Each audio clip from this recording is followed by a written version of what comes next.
நான் உங்க கட்சி தலைவர் பேசுறேன், நீங்க எல்லாம் குறுக்க ஏன் பேசுறீங்க? பேசாதீங்க, குறுக்க பேசாதீங்க. யாரும் வளாகத்துக்குள்ள யாரும் குரல் கொடுக்கூடாது. தயவுசெய்து வெளியே போக சொல்லுங்க. வெளியே அனுப்புமாறு கேட்டுக்கொள்கிறேன். போங்க.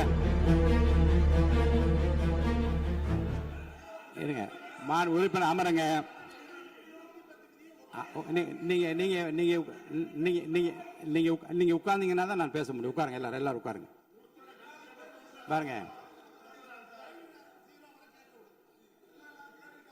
நீங்க நான் உங்க கட்சி தலைவர் பேசுறேன், நீங்க எல்லாம் குறுக்க ஏன் பேசுறீங்க? பேசாதீங்க, குறுக்க பேசாதீங்க. யாரும் ஒருத்தர் பேசுங்க.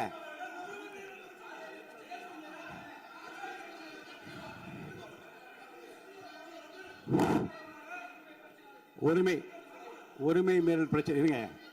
உரிமை மீறல் பிரச்சனை பற்றியும் நீங்கள் எனக்கு காலையில் எனக்கு கொடுத்திருக்கிறீர்கள். அது இருங்க, அதை உரிய நேரத்தில் தான் எடுக்க முடியும். இப்போது அதை எடுத்துக்கொள்வதற்கு இல்லை. இருங்க, நான் திரும்பவும் சொல்கிறேன், உங்கள் பிரச்சனையை பற்றி முற்றிலுமாக பேசுவதற்கு வாய்ப்பு இல்லை என்று நான் சொன்னால் நீங்கள் கவலைப்படலாம். உங்கள் கட்சியின் சார்பில் பேசுவதற்கு இன்றைக்கு அனுமதி அளிக்கிறேன். அப்ப பேசுகிற போது உரிமையும் பிரச்சனையும் பேசுங்கள், கோரிக்கை பற்றி பேசுங்கள், அமைச்சர் கூறியதுக்கும் பதில் பேசுங்கள்.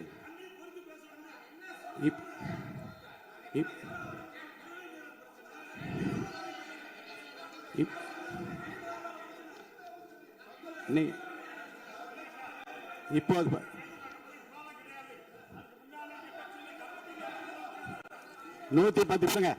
110 விதியின் கீழ் மாண்பு அமைச்சர் இருங்க. 110 விதியின் கீழ் வேறு பிரச்சனை குறித்து அவர் பேசுகிறாரு. நீங்க அதை கேட்டுவிட்டு உங்க பிரச்சனை பற்றி நான் பதில் சொல்றேன். அது வரைக்கும் அமைதியா உட்காருங்க.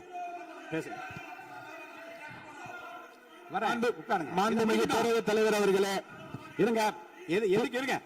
இல்லங்க இல்லங்க பாருங்க, சபை விதிகளுக்கு உட்பட்டு தான் நடக்கிறேன். தயவுசெய்து சொல்றேன். அப்புறம் முன்னாடி அப்படி நடந்தது. இவருங்க உரிமை பிரச்சனை பாருங்க. உரிமை பிரச்சனை நீங்க பதிலுக்கு பதில் பேசியா என்னால பதில் சொல்ல முடியாது. கொஞ்சம் அமைதியா கேளுங்க.